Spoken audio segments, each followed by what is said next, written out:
तुम्ही पाहत आहात MCN न्यूज मराठी।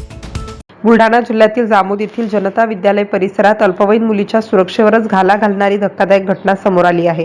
मुलीचा पाठलाग करून वाईट उद्देशाने तिचा हात पकडत तिचे फोटो सोशल मीडियावर व्हायरल करण्याची धमकी दिल्याचा गंभीर आरोप करण्यात आला आहे। एवढ्यावरच न थांबता पीडित मुलीला आणि तिच्या नातेवाईकांना जीवे मारण्याची धमकी दिल्याचेही तक्रारीत नमूद आहे। फिर्यादीच्या तक्रारीवरून अजिंक्य जगन्नाथ ताडे राहणार जामोद याच्या विरुद्ध जळगाव जामोद पोलीस ठाण्यात गंभीर स्वरूपाचा गुन्हा दाखल करण्यात आला आहे।